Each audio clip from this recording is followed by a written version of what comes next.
N'hésitez pas à liker la vidéo si elle vous plaît et si vous êtes nouveau sur la chaîne, n'oubliez pas de vous abonner et d'activer la notification pour ne rater aucune de nos prochaines vidéos. L'article 4.7 de l'ordonnance numéro 021/015 du 3 mai 2021 portant proclamation de l'état de siège sur une partie du territoire de la République démocratique du Congo, qui stipule que pendant l'état de siège, en aucun cas, il ne sera dérogé aux principes et droits fondamentaux, parmi lesquels la liberté de pensée, de conscience et de religion, ainsi de suite. C'est en vertu de cette disposition que la nouvelle synergie des associations et corporations que voici devant vous, de la presse, qui est une plateforme regroupant les diverses forces vives, parmi lesquelles le mouvement citoyen, nous avons les corporations, nous avons les syndicats, nous avons les groupes de pression, nous avons les ONG et consorts. Eh bien, cette structure porte haut la voix des sans-voix, dont les populations sans cesse meurtries des zones de Béni et de l'Ituri au sujet de l'évolution du régime de l'état de siège en ces entités. Et comme prise de position de cette structure, la NSAC décrète à dater du 5 juin, disons du 6 juin 2022, soit pendant environ 15 jours, une série d'actions diverses ci-dessous.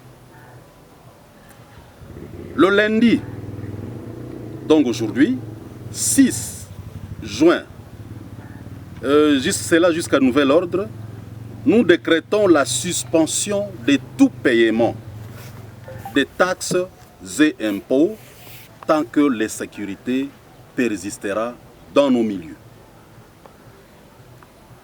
Comme vous le savez bien, on ne perçoit jamais des impôts et des taxes au cimetière.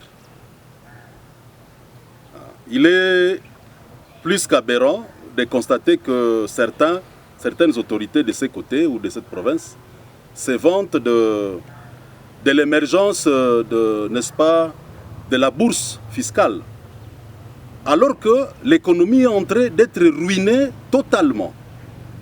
Les contribuables les plus importants du milieu sont ceux-là qui perdent jour et nuit leurs véhicules du fait de l'incendie par des ennemis de la patrie. Et cela prouve à suffisance qu'au lieu de l'émergence peut-être de l'assiette fiscale, comme ils essaient de le démontrer, il y a plutôt une pression fiscale inexplicable. Hein? Autrement dit, c'est vraiment une tracasserie qui ne dit pas son nom. Sur la population sinistrée et déjà meurtrie. La deuxième action, pendant cette période que nous décrétons, c'est-à-dire en date du 7, disons à partir du 6 au 20 de ce mois, nous décrétons le port, nous n'allons pas dire obligatoire, mais c'est sur demande. Nous décrétons le port de vêtements en couleur noire pour tout le monde, les dames et les hommes. Nous allons porter les vêtements de ces couleurs ou alors un insigne vestimentaire de couleur noire. Ça peut être un mouchoir, ça peut être un foulard, en signe de deuil pour les massacres qui continuent et qui connaissent une recrudescence inexplicable tout ce temps. Ceux qui ont de motos, ceux qui ont de voitures et toute autre sorte de véhicules pourraient, n'est-ce pas, attacher des insignes vestimentaires tels qu'un mouchoir ou autre sur leurs engins pour, n'est-ce pas, compatir avec les familles sinistrées. Alors, ça c'était des actions à longue durée, dans le temps. Les actions qui sont précises par rapport au temps durant la semaine que voici. Donc la semaine allant du 6, n'est-ce pas, au 12. Eh bien, ce lundi ici, comme nous le faisons maintenant, nous faisons l'exercice de mettre l'opinion au parfait des actions que nous voulons mener. C'est-à-dire nous faisons la déclaration que nous sommes en train de faire maintenant. Les actions à mener. Demain, mardi 7 et mercredi 8 juin, à 18h pile, c'est-à-dire le soir, quand les gens seront rentrés ou rentreront de leur tâche ou de leur profession, de leur boulot, vers 18h, il est recommandé à tout le monde, à tout un chacun, tout citoyen de Butembo, n'est-ce pas, de participer à ce que nous appelons les soirées funéraires et Chiriko en notre langue locale. Et cela va se faire à travers un geste. Il y a ceux qui peuvent ne pas être en mesure d'allumer du feu, mais on pourra participer en apportant une bougie. Une bougie allumée qu'on va apporter dans un carrefour public, à un rond-point ou à un endroit choisi par les habitants de chaque avenue ou quartier. Donc sur toute l'étendue de la ville de Butembo, nous allons procéder à cet exercice-là. Et il y a des points peut-être plus stratégiques, comme le rond-point VGH et les autres, qui ne manqueront pas de figurer sur la liste de points des rassemblements, n'est-ce pas, des compatissants. Nous allons compatir avec les sinistrés, les gens qui sont en train de mourir à Beni. À troisième lieu, en date du 9, ça sera le jeudi, 9 et 10, eh bien, nous allons ce jour-là nous exprimer notre indignation, notre deuil à travers la cessation de toutes les activités sur l'étendue de la ville de Butembo. À l'exception, évidemment, de structures sanitaires, les hôpitaux, les dispensaires et les pharmacies. Mais tous les autres, par compassion à tous ceux qui souffrent au niveau de Beni, à tous nos frères qui quittent ce monde par les ignobles tueries de l'ennemi, eh bien, nous allons devoir connaître ensemble ce que nous avons communément l'habitude d'appeler la ville morte. Donc jeudi et vendredi, il n'y a pas de boulot. Le samedi, nous allons nous reposer et essayer d'évaluer les actions de la semaine.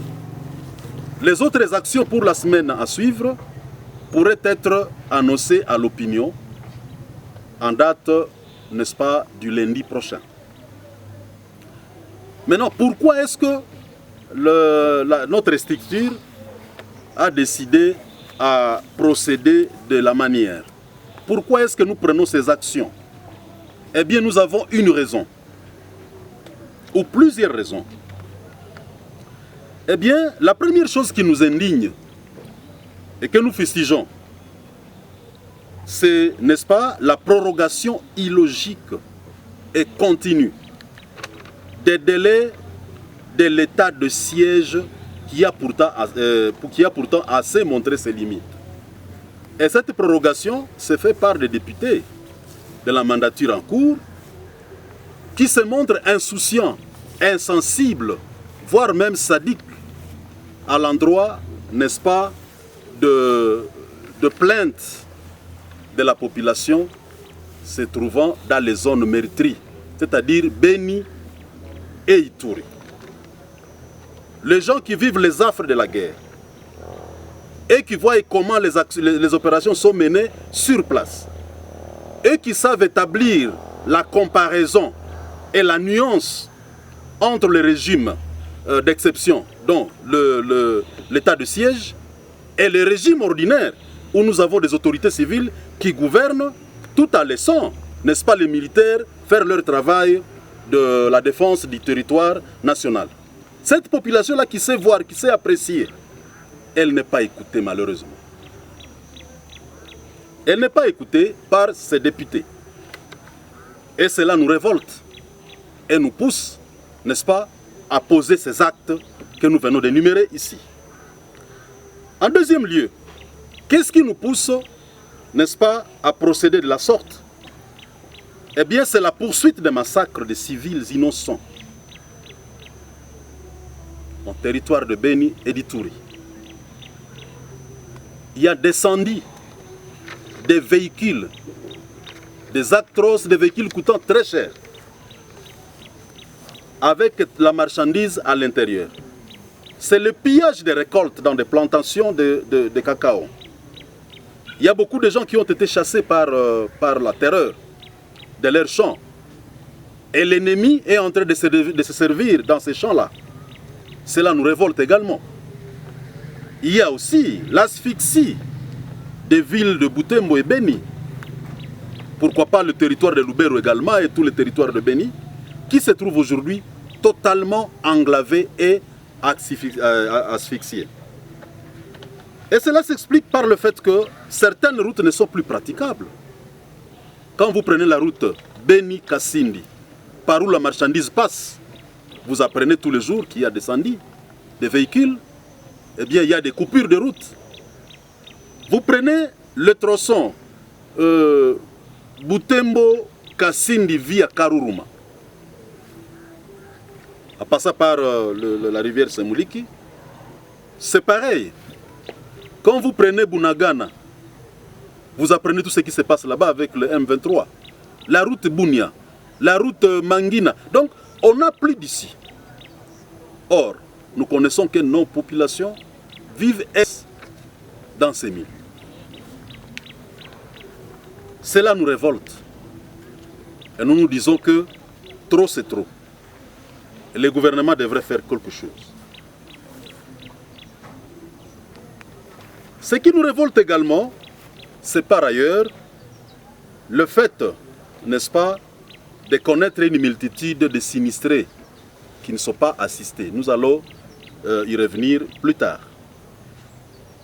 En quatrième position, nous avons également le fait que le président de la République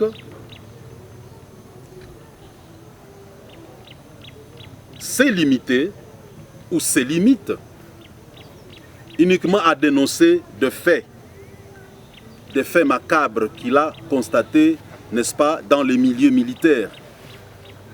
Les troupes qui sont opérationnelles dans notre zone, qui sont à la ligne de front sur le théâtre de combat, afin de contrer l'ennemi, de le neutraliser et de restaurer la paix. Alors, nous sommes quelque peu sidérés, quelque peu déçus de constater que le chef de l'État a fait des déclarations du genre des activistes de la société civile, alors qu'il a l'impérium du pouvoir. Nous aurions souhaité voir le chef de l'État prendre des mesures conséquentes par rapport à ces constats malheureux. Parce que quand le médecin se transforme en sorcier, alors personne ne guérira de l'hôpital. L'hôpital se transforme en enfer. Alors si le chef de l'État lui-même a constaté qu'il y avait quelque chose qui n'allait pas dans les troupes, des militaires, nous pensons qu'il est grand temps qu'il prenne des décisions qu'il faille, afin que le travail ou le rendement que le peuple congolais attend de la mission militaire à Béni et en Ituri, n'est-ce pas, que ces attentes-là soient satisfaites. Un autre point qui nous énerve également, c'est le fait de la privation du bénéfice de l'exonération, soit de l'allègement fiscal, aux opérateurs économiques qui pourtant, sous l'œil des autorités et de toutes les institutions, n'est-ce pas, perdent leurs économies tous les jours. Lorsque quelqu'un voit ses camions, ses engins brûlés, consumés, avec toute la marchandise, il revient, il veut vendre la braise, et vous revenez avec une multiplicité de fiscs, n'est-ce pas, des taxes et des impôts. Nous disons que c'est inacceptable. C'est comme si le gouvernement n'était pas soucieux du bien-être, du bonheur, n'est-ce pas, de ses citoyens. Cela nous révolte également. Nous pensons qu'il est temps que le gouvernement prenne en compte la souffrance de cette population depuis toutes ces années, qui se trouve abandonnée à elle-même avec une tracasserie sans pareille, une tracasserie d'ordre fiscal. Cela étant, nous ne manquerons pas de formuler certaines recommandations, n'est-ce pas, à l'endroit des autorités de ce pays. Et nous allons commencer par le président de la République, à qui nous demandons amplement d'ordonner la relève de tous les militaires, ainsi que de leur commandement du champ de bataille à Beni notamment, pourquoi pas à Nituri aussi, muter ces militaires-là ailleurs et nous amener ceux qui n'ont pas vécu tout ce temps à Beni. Parce que la population a toujours suspecté, voulais-je dire, certains d'entre ceux-ci, d'être impliqués ou d'être en connivence quelque part avec l'ennemi. Dans le même ordre d'idées, nous demandons que les agents des services spécialisés, notamment l'ANR, la DEMIAP et les autres, qui ont fait longtemps dans ce coin-là, et dont la présence ne nous semble pas assez utile, parce que n'étant pas en mesure de prévenir, d'informer à temps, peut-être l'arrivée des ennemis, de dénicher, de détecter l'ennemi d'entre la population, en fait que l'on prenne toutes les dispositions de l'anéantir, nous pensons que ces engins-là, leur présence à Beni et à Nituri n'a plus sa raison d'être. Il faut qu'ils soient mités ailleurs et qu'on amène d'autres qui ne se seraient pas encore compromis. Dans le même angle, nous demanderons aussi que tous les militaires qui ont été compromis, qui se sont compromis, n'est-ce pas, sur le champ de bataille, soient quand même appréhendés et présentés ou déférés devant la justice. Et nous savons qu'il y a beaucoup d'alertes, la population a toujours alerté, de fois que l'ennemi serait présent dans le village ou dans une localité, mais un commandant qui est proche, qui est à moins de 5 km, va faire 16h, 15h, 20h sans se présenter. Il laisse d'abord l'ennemi décimer tout le monde et il vient un jour ou 2 jours après. Et nous nous disons que ça c'est une complicité qui n'a pas besoin d'être démontrée. Et des commandants comme ça, et tous les autres militaires qui seraient indexés, qu'ils soient arrêtés et traduits devant la justice. Cela va renforcer, n'est-ce pas, la réhabilitation de la paix dans notre zone. Par ailleurs, nous demandons que le chef de l'État ordonne la cessation du régime d'état de siège. L'état de siège, comme tout le monde le décrit, n'a fait que montrer ses limites et ses failles. Nous ne comprenons pas pourquoi les représentants de la population ou du peuple au Parlement ne faisaient que perpétuer ou proroger sans cesse ce régime. Nous demandons à ce que ce régime soit tout simplement levé, qu'on mette fin, n'est-ce pas, à l'état de siège. En troisième lieu, nous demandons au chef de l'État qu'il décrète une approche de disjonction des troupes au front. Nous avons été heureux, malheureusement notre joie n'a été que d'une très courte durée. Nous avons été très contents lorsque nous avons vu les troupes ougandaises arriver. Ils ont fait un beau travail pendant quelques heures, mais en peu de temps, on ne les attend plus. Et nous pensons qu'il serait mieux qu'au disjointe ces deux camps, qu'on ait un camp de FARDC qui opère de son côté et un camp des UPDF, l'armée ougandaise, qui opère de son côté, tout en collaborant. C'est une proposition que nous faisons au chef de l'État et nous pensons que ça pourra permettre à ce que le rendement de la mission militaire soit notable sur terrain. Au gouvernement central, c'est-à-dire à Sama Lukonde, le Premier ministre et tous ses ministres, nous demandons d'inventorier les besoins humanitaires de nos populations sinistrées.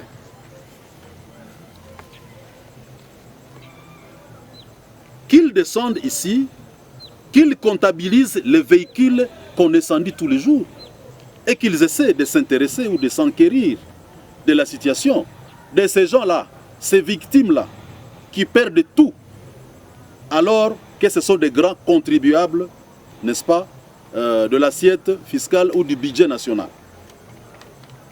Les orphelins que nous avons, les veuves qui restent, les déplacés de guerre, nous serons plutôt satisfaits ou contents de voir le gouvernement s'intéresser, n'est-ce pas, à leur sort. Et nous avons d'ailleurs une proposition, n'est-ce pas, celle de l'allègement du fisc, par exemple, disons des impôts et des taxes en faveur de ces gens-là. Ça sera une façon de contribuer à l'allègement de leur souffrance et de la souffrance de la population. Nous demandons toujours au gouvernement de diligenter des enquêtes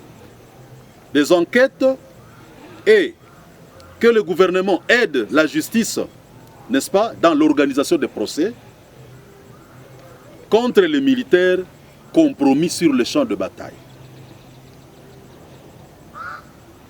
Aux députés, enfin, nous demandons qu'ils fassent la part des choses, les députés nationaux surtout.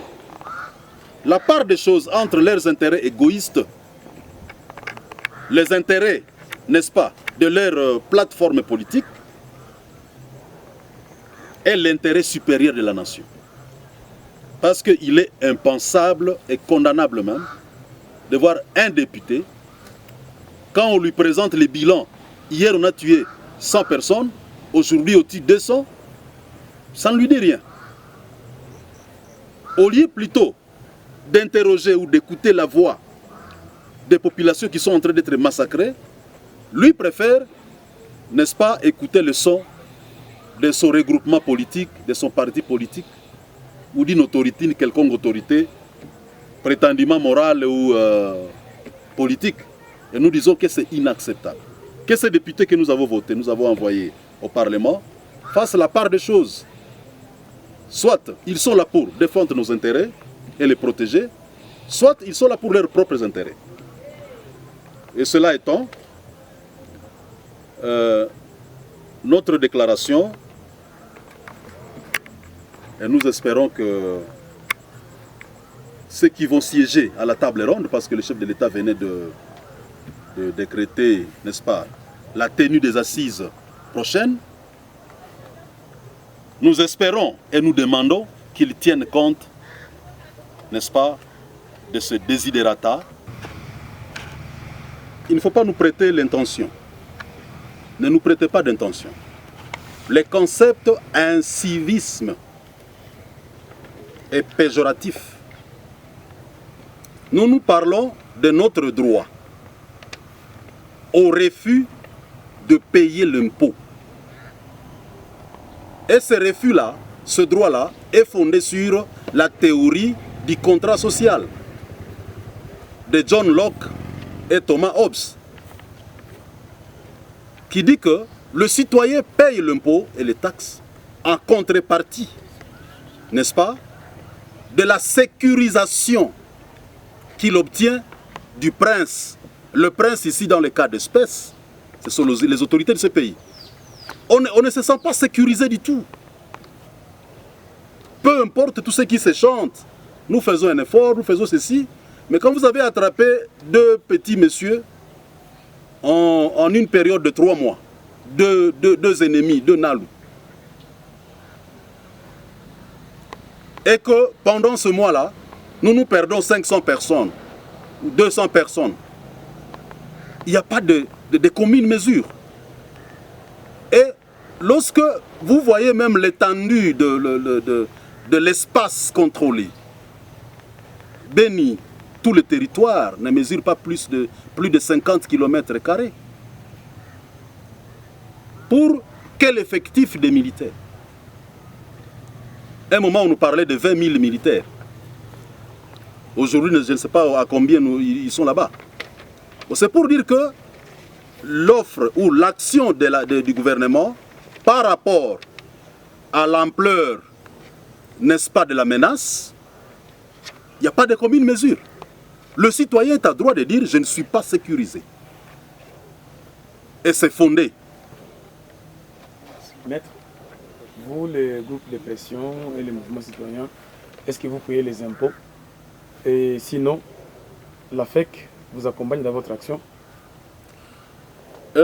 Merci de votre question. Ce que je voulais tout simplement rappeler ici est que, qu'on soit de mouvement citoyen, qu'on soit de la société civile ou pas, on est d'abord citoyen congolais. Et ici, nous sommes en train de parler des droits et libertés fondamentaux des citoyens. Nous agissons d'abord comme citoyens. Quelle est la crainte? La crainte, c'est de ne pas être compris par ceux qui essayent ou qui tentent de boutiquer la République. Si vous voulez boutiquer la République, vous n'allez pas nous comprendre. Mais si vous connaissez le sens, la teneur, la portée de la République, vous saurez qu'il n'y a pas de République sans citoyen. Et le citoyen, on doit respecter ses droits et ses libertés. Qu'est-ce qui va suivre après cette série de manifestations ou d'événements que vous venez de signaler? Merci beaucoup. Qu'est-ce qui va suivre? Mais lorsque nous projetons cette série d'actions, c'est parce que quelque part, nous espérons et nous avons quelque part confiance en nos autorités. Nous estimons qu'ils peuvent avoir le temps de nous écouter. Et s'ils ne le font pas, eh bien, nous allons procéder à l'évaluation. Et nous allons décider du reste. Et vous serez informés des autres actions que nous pourrons, n'est-ce pas, décider en ce temps.